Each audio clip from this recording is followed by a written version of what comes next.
All right, so last week we started a new sermon series, #blessed. I explained that a little bit. We're going to be looking at the Beatitudes for the next several weeks. It'll take us to the end of November. And so the idea is we are addressing the fact that there are many in our society who have this, I guess you could say, skewed idea of what it means to be blessed. Right? Generally people think, for it to mean blessed, it just means good things happen to me. Right, and so we were challenging that assumption that you are blessed simply because good things happen to you, but there is more to that as we see in Matthew chapter 5. And so one thing that we notice is that when Jesus goes through the Beatitudes, he says that they are blessed because blank. Right, and the first week talked about how the poor in spirit, or those in spiritual poverty, are blessed because theirs is the kingdom of heaven. And we talked about how we are a people who are in spiritual poverty, and we need to recognize that so that we may receive the kingdom of heaven. And so this week in Matthew chapter 5, verse 4, it says, "Blessed are those who mourn, for they shall be comforted." So again, from last week, recall who the audience is. We saw in chapter 4 that Jesus, he's speaking to people who are afflicted. Right, there are people who are sick, there are people who are diseased. Now, I didn't touch on this part, but these kinds of people, the people who have diseases, in their context would have been just viewed as outcast. Right? So these people with leprosy, whatever sickness, they would have been cast out from their home, and they would not have been allowed to worship God in their temple. Right? So the people that Jesus is talking to, they're people who would not have felt blessed. And again, that word for blessed has connotations of being in God's favor, and so they would not have felt that. After all, society says I'm not. After all, society says that this is the result of my sin. But Jesus, he challenges this. He looks at these afflicted people. He looks at these people with diseases and tells them, no, you are blessed, and here's why. And so in verse 4, blessed are those who mourn. Why? Because they shall be comforted.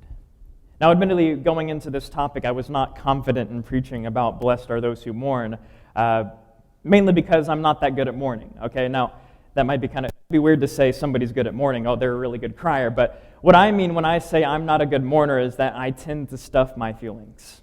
I'm going to be honest with you. I tend to stuff my feelings, whether it be, I think I shouldn't burden someone with what is going on inside of me, or maybe I think it's not that big of a deal, right? One way or another, sometimes I stuff my feelings, and just as, it's kind of ironic, or not ironic, but convenient, I'm wearing this shirt. Now, this looks like a normal shirt, but this shirt was actually my grandpa's. My grandpa's shirt, he passed away in 2006, and so that was the first time growing up that I experienced a loss of a family member. Now, obviously, as a 6-year-old, I was, and some of you are like, wow, 6? Anyway. But as a 6-year-old, I didn't fully understand what was going on. I remember a few things, probably some of my earliest memories. I remember standing beside the casket, looking in the casket, seeing him there lying, and I remember one family friend tell me, hey, he was a good man, right? He was a good man. And then I remember at the funeral, at the graveside service, I remember them listing the names of who survived him. And I remember from that just being upset because I didn't think I heard my name called. It's like, are you kidding me? I'm one of his descendants. Anyway, but that's aside the point. And so that was the first time, and obviously as a 6-year-old, you don't really know how to mourn or process that kind of thing fully as we do later on, but maybe not even later on. Maybe sometimes, like me, you stuff your feelings. You don't really process things. You don't really mourn. So what does it mean to mourn in the first place? Well, mourning or lamenting is a time of deep emotional stress, right? It's a time of grief. Now, Vicki and Eddie can attest to this since they're helping Fran and Joe move, right? It's a time of deep emotional stress, right? You're mourning, right? And so this is what mourning is. It's pretty straightforward, deep emotional stress. Now, I don't think there's a single person free from this. Right, every single person on earth at some point will feel this deep grief, this pain. Now, just as some technical things, some of you might zone out at this point, I just want to touch on this. Now, in the Old Testament, what we see with mourning is that they had sort of a set practice. Right? Now, there wasn't a law that prescribed how they ought to mourn, but essentially the Jews, their practice was they would have 7 days of mourning. So on the day the person would die, they would be buried that same day, and then they would have 7 days of mourning, and the family and friends, they would gather in the house of mourning for 7 days. Typically, they would not groom themselves for that 7 days, and maybe even up to 30 days. Now, the 7 days, it was likely probably because of Numbers 19. I know this is technical and this is nerd stuff. I know some of you are zoning out, but it's something interesting to me. Numbers 19, that's where it says that if anybody touches a dead body, they'll be unclean for 7 days. So that's probably where they got this idea, okay, we got to mourn for 7 days after our loved one dies, so that they may be at the end clean, right? Because they're unclean because they were around their loved one who had died. So with the Jews, you see, they had a set practice. They would have 7 days, sometimes 30, to mourn. But with us, with Christians, with modern day, we don't really have a set practice now, do we? Right? We don't say, okay, our loved one has died, we're going to have 7 days just to do nothing, right? No, usually if we have the funeral on Saturday, then this next Monday we're going to go back to work. That's how it works for a lot of people. We don't really have a set practice. Maybe that's a bad thing. I'm not too sure, but what we see is we'll have funerals that are more formal, right? You have a procession of vehicles that drive to the funeral home or whatever, but sometimes it's more informal. Right, recently I did a service. It was more of an informal memorial service for Tina Haddon's father, Joe Westfall. Now, one thing I observed, other than that it was more informal, was something, interesting enough, beautiful. So in this service, each of the children of Joe, they came up and they shared their memories of Joe Westfall, their father. And while they were in tears sharing their memories, it was memories that were filled with joy. So yes, it was certainly sad to see them be in such pain because they lost their father, but at the same time it was beautiful to see them share their memories of joy. And so in times of mourning, interestingly enough, there's times of pain, right? You feel pain, but at the same time, for us Christians, there's also beauty. Beauty because we find things worth celebrating for. Beauty because we celebrate somebody who is passed. Beauty because we can be honest with how we feel, but at the same time, we can recognize how God has worked in our lives. Now, this goes without saying, but really a sermon series could be written over not how to mourn, but rather mourning.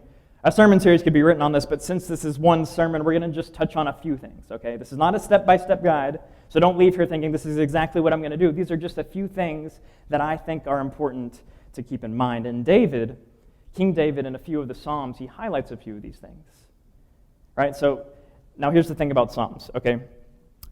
There's about 65 Psalms of lament or mourning, okay? That's about over 40% of the Psalms are Psalms of lament. So, go in your own time and read those Psalms, all right? It's David, he's lamenting, he's mourning, and you can see the pain in the Psalms, but at the same time, they're beautiful. David writes the Psalms so beautifully. We're just going to take a look at a few, but in your own time, go look at the rest. So, starting with Psalm 13. Psalm 13, again, just a few things we should keep in mind when we mourn.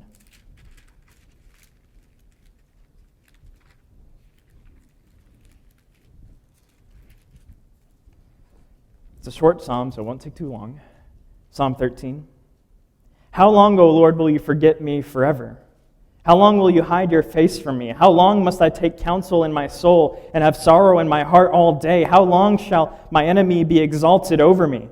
Consider and answer me, O Lord my God. Light up my eyes, lest I sleep the sleep of death. Lest my enemies say I prevailed over him. Lest my foes rejoice because I am shaken. But I have trusted in your steadfast love. My heart shall rejoice in your salvation. I will sing to the Lord because he has dealt bountifully with me.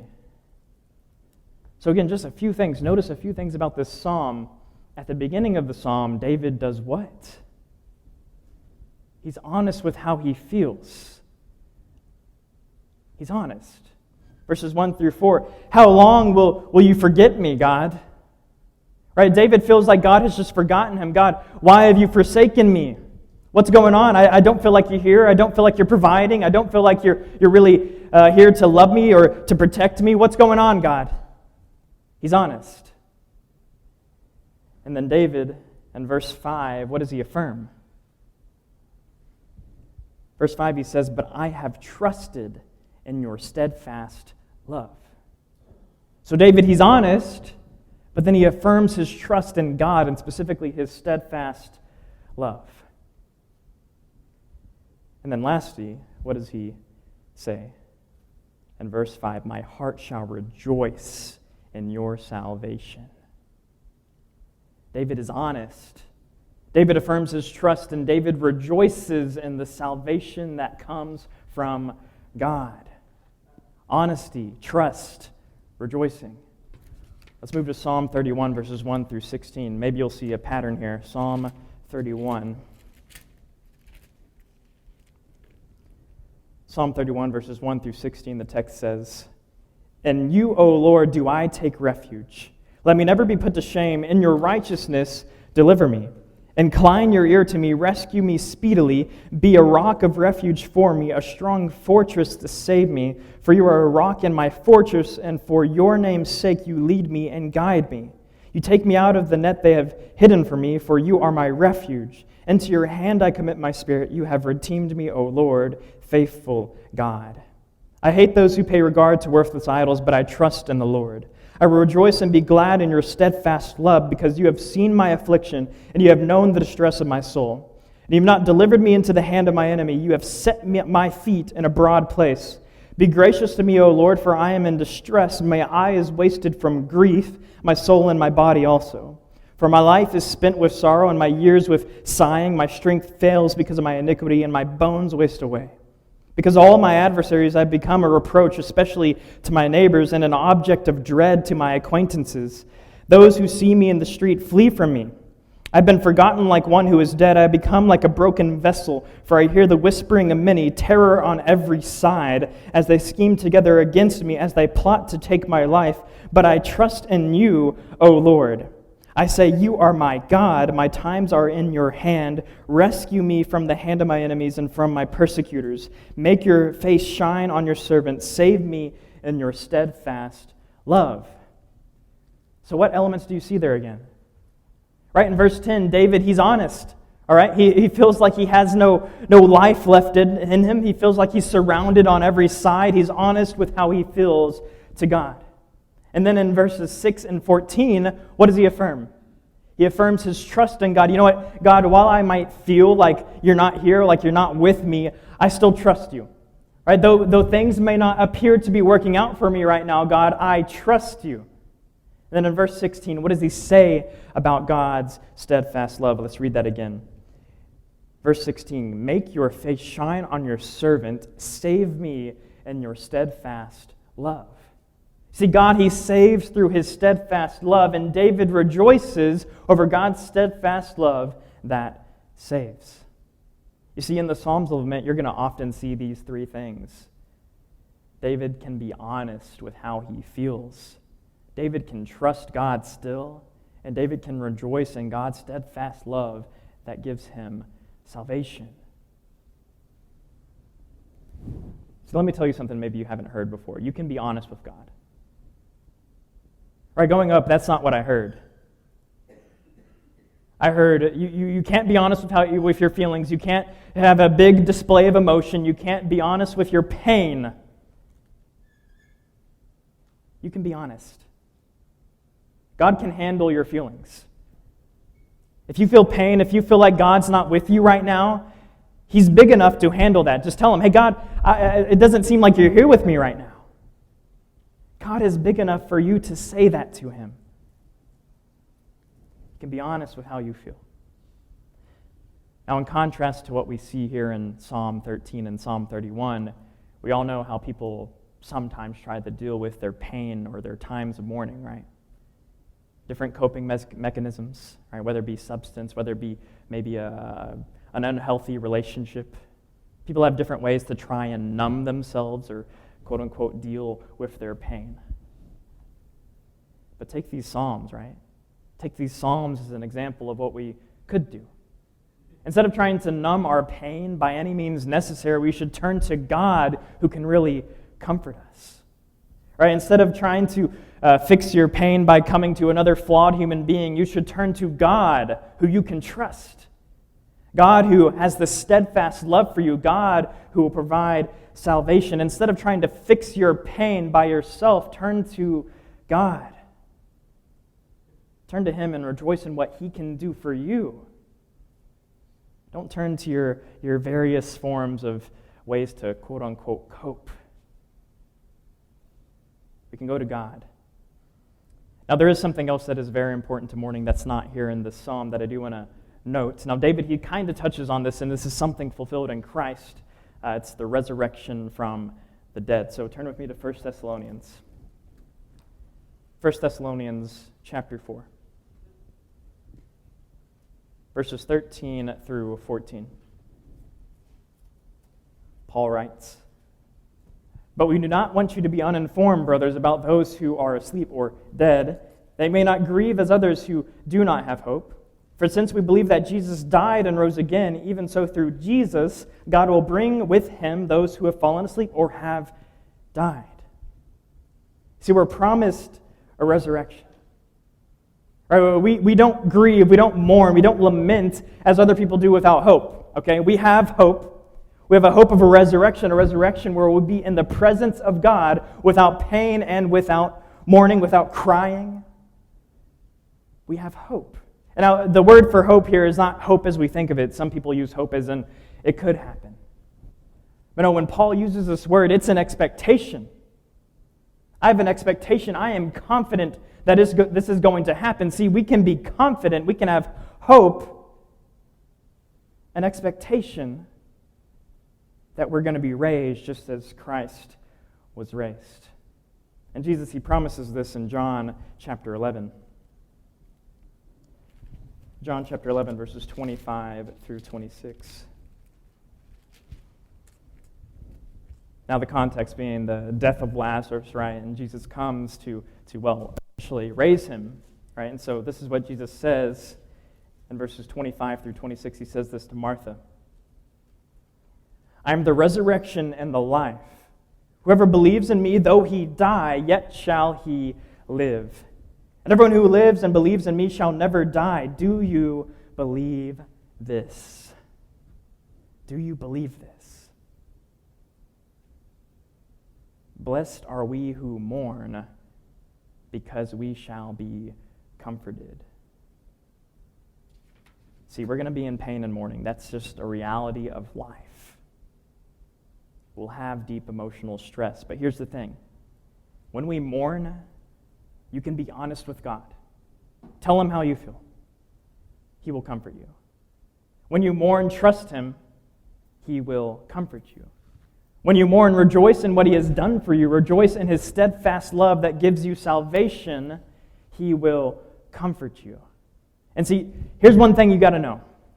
You got to know that you can have freedom from pain and mourning. Why? Because you will be raised as Christ was raised. If you do not know this, if you do not have this hope, you can as we stand and sing.